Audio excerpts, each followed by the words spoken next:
ilmu gaib, serangan, santet, terlepas dari polemik antara percaya dan tidak percaya.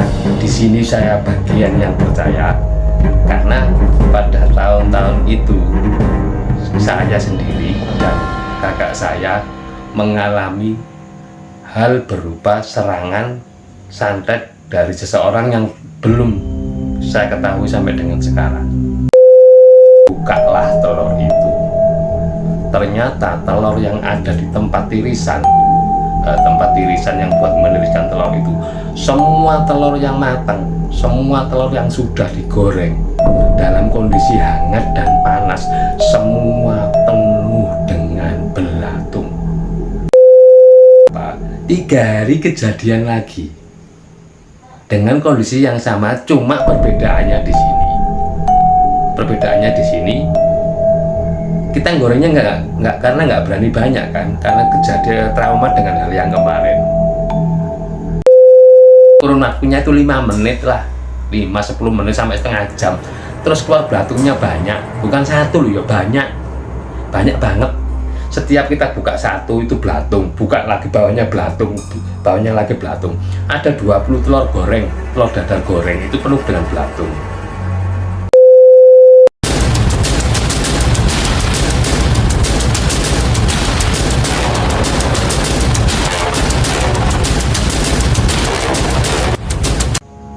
Assalamualaikum warahmatullahi wabarakatuh. Salam sehat, salam seger waras, salam otak waras. Jumpa lagi dengan channel Tukang Ojek Online. Bagaimana kabarnya sedulur-sedulurku semuanya, saudara-saudaraku semuanya? Saya berharap sedulur-sedulurku semuanya, saudaraku-saudaraku semuanya selalu mendapatkan lindungan dari Allah Subhanahu wa Ta'ala, mendapatkan rezeki yang banyak, mendapatkan kebahagiaan, dan selalu sehat walafiat. Amin amin ya rabbal alamin.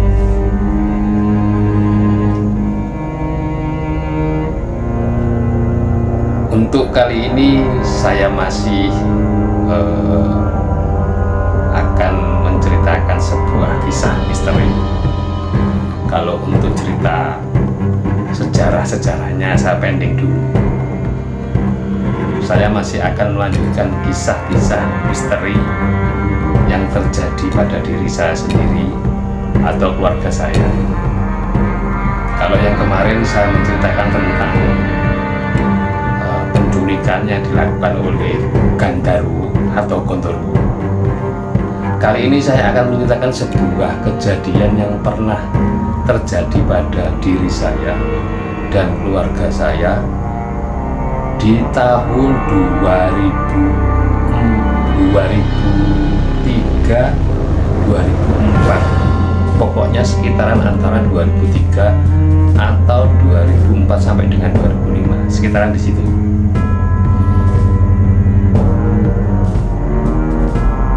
Cerita bagaimana pada saat itu saya dan almarhum kakak saya ini terkena sebuah serangan ilmu gaib, serangan santet, terlepas dari polemik antara percaya dan tidak percaya. Di sini saya bagian yang percaya, karena pada tahun-tahun itu saya sendiri dan kakak saya mengalami hal berupa serangan santet dari seseorang yang belum saya ketahui sampai dengan sekarang. Bagaimana ceritanya? Langsung saja saya mulai. Kakak saya ini kan mempunyai sebuah usaha kecil-kecilan, warung makan, yang mana pada saat 2003 itu lagi pik-piknya, lagi mulai agak berkembang. Jadi pelanggannya sudah mulai banyak, ada beberapa rombongan security yang ditempatkan di sebuah pusat perbelanjaan terbesar di Surabaya. Jadi ada beberapa, mungkin sekitar berapa ya, 30 atau 40 orang. Dan warung kakak saya ini ya warung-warung biasa, warung-warung nasi lodeh, nasi Bali, sego pecel, dan lain-lain. Tidak warung yang mewah banget, tidak. Awal mula mendirikan warung ya berjalan seperti biasa, tapi pada saat warung itu menjelang rame dan langganan sudah mulai banyak, baik yang beli secara tunai atau kasbon ya, terutama dari pihak para security ini kan, karena mereka baru, jadi gajinya ya berapa ya, kalau nggak salah, karena mereka masih baru, kemungkinan gajinya sekitar 400 atau berapa. Jadi mereka ya rata-rata masih bawa uang dari rumah atau nunggu gajian baru bayar kasbonan. Kalau memang kebetulan anaknya orang mampu ya makanya tidak kasbon, tapi untuk anaknya orang yang kurang mampu jadi ya terpaksa kasbon.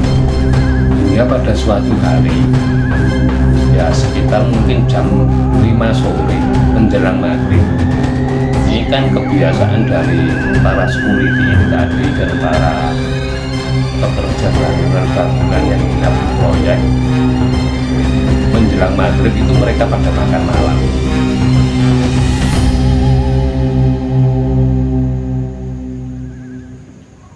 Dan kebiasaan maghrib ini dari kakak saya selalu menggoreng telur di dadar. Ini biasanya kan kalau dulu awal baru buka ya sekitar mungkin hanya setengah kilo atau 1/4 kilo. Kalau 1/4 sih enggak, setengah kilo atau 1 kilo. Kalau 1 kilo kan isinya kan rata-rata 12. Karena security ini sukanya makannya telur, karena satu di samping lebih murah, yang kedua ya satu ya alasannya murah, makanya makannya telur. Ada yang lebih murah ya lauknya ya tahu tempe, itu lebih murah lagi. Mungkin pada saat itu kalau telur itu 7.000, kalau tahu tempe itu 5.000. Sore itu sepupu saya ini kan kebiasaan setiap sore itu selalu goreng telur sekitar ya hampir 2 kilo sampai 3 kilo, mungkin sampai dengan 4 kilo.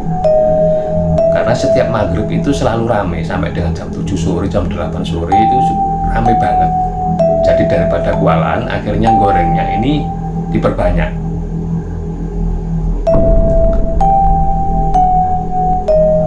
Pas azan maghrib ini ada salah satu security ya, kebiasaannya memang makanya setelah maghrib, azan maghrib atau pas azan maghrib ini sudah standby di warung, sudah duduk di depan.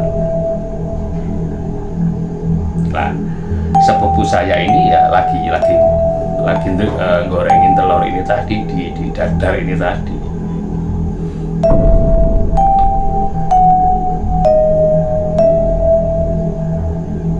Tiba-tiba dari mas security ini tadi memanggil kakak saya, dipanggil bu, sini bu. Ada apa mas? Kakak saya bilang begitu. Sini dulu. Akhirnya kakak saya keluar ke tempat mas yang makan tadi, mas security yang makan tadi.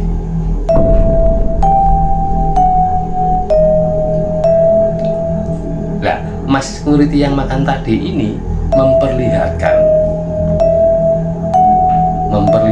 nasinya yang ditutup dengan telur sama telur, sama sayur lodeh, sama tahu dan tempe. Dibukalah itu telur. Apa yang terjadi di situ? Ternyata telur yang masih panas itu penuh dengan ulat-ulat kecil atau belatung. Sontaklah kakak saya kaget. Saya saat itu masih di terasan sambil ngerokok sambil nyantai karena belum waktunya untuk aplos. Biasanya saya aplosnya kan malam jam 9 ke atas. Dipanggillah saya. Kakak saya ditunjukkan bahwasanya telur ini yang sudah dipiring sama nasi ini penuh dengan belatung hidup bergerak-gerak. Hati saya itu ya pas, dak, bergetar hebat. Tapi untunglah Mas Kuriti ini tadi bilang ke kakak saya gini, Bu, tidak usah rame-rame, diganti saja tidak apa-apa. Nah itu dibuanglah nasi yang satu piring tadi di tempat sampah. Akhirnya dikasih lagi dengan menu yang sama, diambilkan dari sepupu saya yang menggoreng ini tadi. Masih panas kondisinya. Sepupu saya ini sekitar menggoreng mungkin sudah 2 kilo, sudah hampir 3 kiloan lah. Dibukalah telur itu. Ternyata telur yang ada di tempat tirisan yang buat meniriskan telur itu, semua telur yang matang, semua telur yang sudah digoreng dalam kondisi hangat dan panas, semua penuh dengan belatung. Saya semakin kaget. Kok bisa seperti ini kondisinya?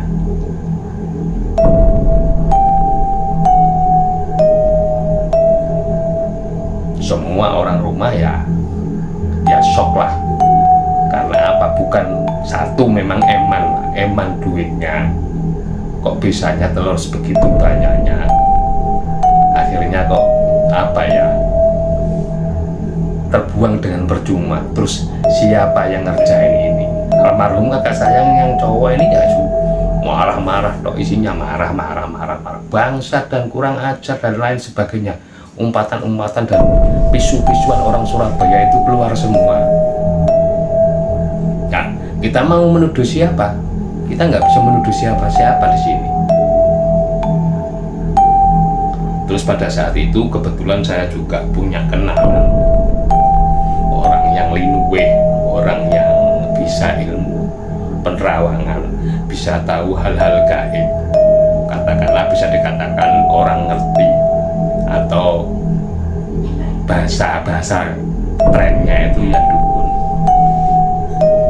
Saya telepon orang ini, saya bilang kondisinya telur yang kita goreng semuanya itu penuh dengan belatung. Kondisi telur itu masih panas, masih dari wajan, dari penggorengan. Kalau dipikir secara logika kan tidak mungkin kondisi panas seperti itu terus ada belatungnya. Ya kalau basi makanan kemarin sih dalam pikiran waras kita masih menerima. Ini barang baru digoreng. Akhirnya saya ceritakan kepada orang ngerti tadi, orang pintar tadi. Akhirnya saya tanya juga, siapa mas kira-kira yang tega berbuat seperti ini, siapa? Kok tega-tega nih melakukan hal-hal yang seperti ini kepada kita? Padahal kita kan tidak nyalai siapapun. Kita buka warung juga tidak menyalai siapapun di tanah kita sendiri. Ya orang ngerti tadi jawabnya cuma santai. Alah, wis gak perlu lah cari siapa-siapa yang ngelakoni ini, yang membuat seperti ini. Anggaplah apes pada hari ini. Gini saja, itu telur semua tolong dipegang di depan got. Nah, kebetulan kan di warung itu kan tempat cucian kan di bawahnya kan ada saluran air got. Nah, telur itu dipegang terus baca, kalau nggak salah, kalau yang saya ingat itu ayat kursi selama ayat kursi 7 kali, sama sholawat Nabi 7 kali, sama Al-Ikhlas 7 kali. Setelah itu semua telur dibanting di tempat got tadi. Insya Allah nanti tidak akan terjadi apa-apa.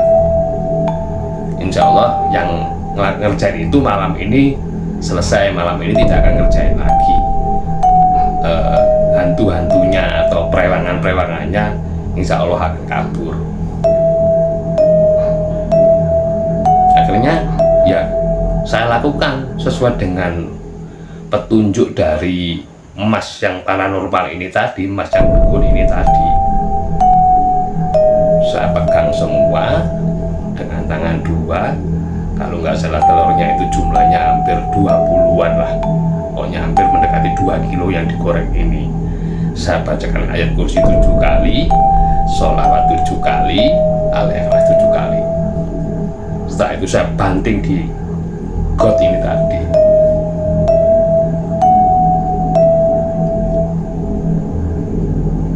Paranormal atau dukun tadi juga ngomong, setelah ini kalau goreng jangan banyak-banyak, seperlunya saja. Dicoba goreng 1/4 dulu, 4 atau 5 dulu. Terus nanti kalau habis ada yang beli, goreng lagi. Dan alhamdulillahnya setelah saya banting itu kondisinya sudah tidak ada belatungnya lagi setelah sepupu saya goreng tadi, berjalan dengan lancar. Cuma dalam pikiran kita kan ya nggak enak,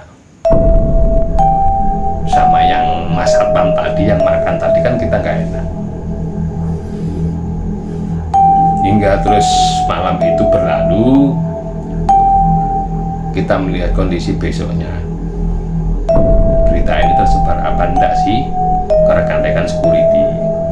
Ternyata berita ini tidak berpengaruh, karena alhamdulillahnya yang tahu hanya 1 atau 2 orang, terutama 1 orang ini tadi, dan orangnya langsung membisiki. Kalau andai kata tidak dibisiki, pada saat ada orang yang bungkus ini tahu, ya kita nggak tahu hasilnya warung ini kemarinnya seperti apa, kita nggak tahu besoknya seperti apa.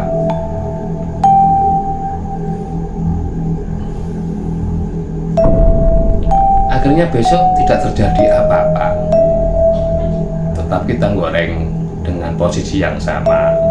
Hari sepasca itu 1 hari nggak apa-apa, 2 hari nggak apa-apa, 3 hari kejadian lagi dengan kondisi yang sama, cuma perbedaannya di sini.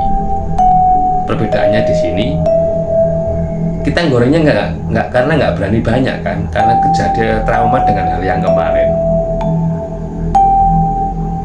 Karena trauma dengan hal kemarin, akhirnya gorengnya cuma 1/4, setengah kilo. Jadi kalau kata terjadi lagi, membuangnya kan juga nggak banyak. Dan untunglah pada saat itu gorengnya baru dapat 5 atau berapa, keluar lagi belatung itu lagi. Aduh, itu kebetulan saya yang goreng juga. Nah kok lucu ya, kok balik lagi ya, karena kita sudah diajarin cara menanggulanginya, maka kita lakukan hal itu. Kita banting lagi. Setelah kita banting lagi nggak ada masalah. Dan mulai dari saat itu akhirnya kita lebih tahu dan lebih waspada, lebih mawas diri lagi bahwasanya ternyata walaupun kita tidak menyalahi orang, walaupun kita tidak pernah memusuhi orang, dalam perasaan kita loh ya, dalam perasaan kita ada saja orang yang merasa iri, dengki kepada kita karena dianggapnya kita ini adalah sebuah pesaing. Nah, ya lucu lah kalau dianggap pesaing sebenarnya. Kita jualan di tanah kita sendiri. Ya setelah itu akhirnya warung saya mintakan sebuah doa-doa lagi untuk membuat pagar supaya hal-hal tersebut tidak terjadi lagi, hingga pada akhirnya ya warung itu menjadi lebih ramai lagi. Tapi namanya santet, namanya cengges, namanya ilmu hitam, ya ada saja yang melakukan itu. Ada saja orang dengki kepada kita. Ya tugas kita cuma hanya bisa memagari itu supaya hal-hal tersebut tidak terjadi lagi pada usaha kita atau usaha kakak saya tadi.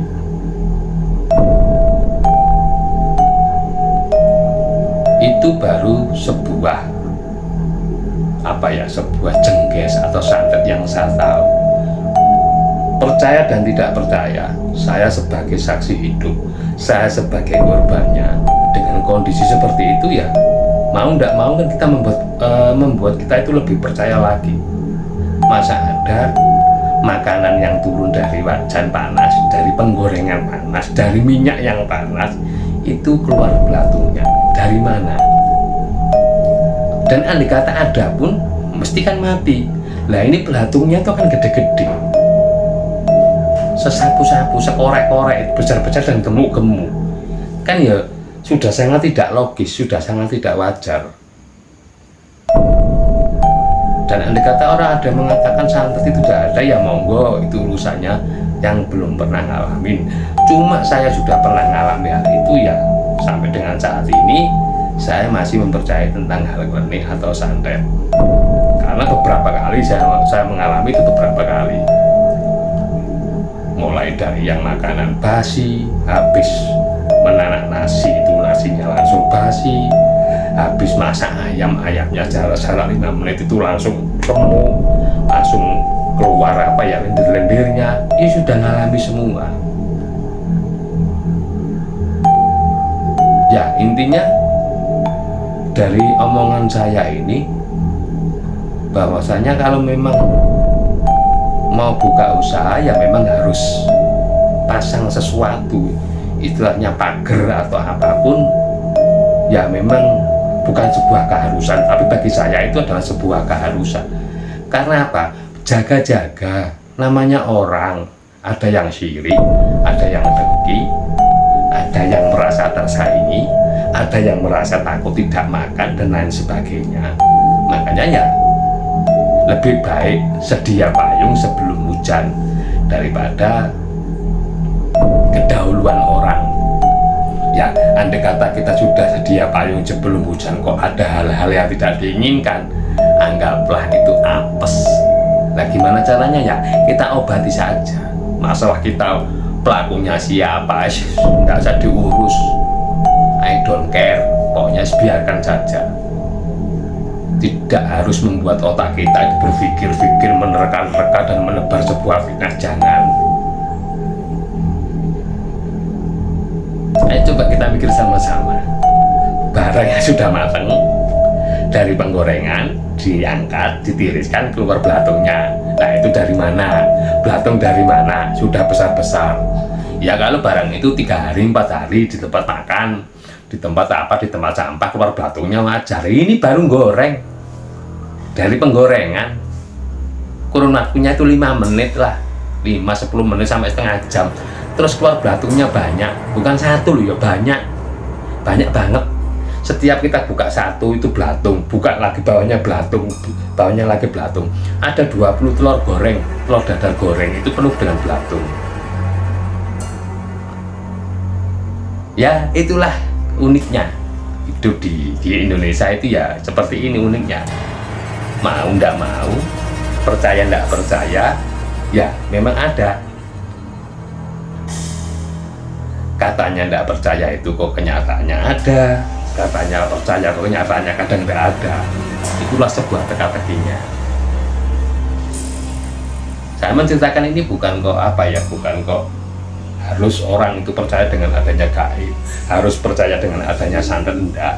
Cuma saya hanya sekedar menceritakan bahwasanya ini pengalaman saya, pengalaman yang pernah terjadi. Saya pernah kena barang-barang lembut seperti santet itu, ini pernah bengkak banget gedenya pernah. Terus pernah juga dagangan jualan soto, ayamnya kayak kena ilmu rengkah gunung, hancur berkeping-keping juga pernah. Masak nasi jarak 5-10 menit nasinya basi juga pernah. Berhari-hari pernah. Dari warung rame, besoknya satu orang pun tidak masuk, tidak ada pelanggan juga pernah ngalami. Sampai berbulan-bulan pernah ngalami hal itu. Ya, saya cuma bisa berintrospeksi kepada diri saya sendiri. Apa kesalahan saya, apa kekurangan saya, itu yang saya otak-atik sambil mencari solusinya. Dan pada saat ketemu solusinya, insya Allah masalah itu semuanya bisa diselesaikan. Ya, inilah hidup. Apalagi di dunia jual menjual, jual beli makanan, terutama hal-hal seperti itu kemungkinan besarnya pasti akan menghampiri kita. Musuh tidak dicari, tapi musuh itu akan ada.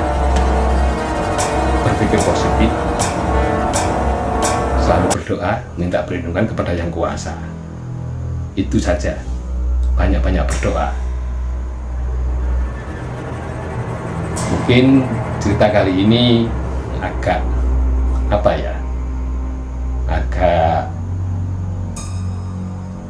tidak masuk akal, tapi kenyataannya itu pernah terjadi. Barangkali ada beberapa kalimat atau kata-kata saya yang salah, saya mohon maaf yang sebesar-besarnya. Sekelumit cerita setengah misteri, sekelumit cerita misteri saya ini, mudah-mudahan ada manfaatnya, mudah-mudahan bisa menjadi sebuah contoh bahwasanya setiap kita melakukan apapun harus disertai dengan doa. Ibaratnya orang sedia payung sebelum hujan. Baik, saya akhiri dulu untuk cerita kali ini. Wabillahi taufiq wal hidayah, waridha wal inayah.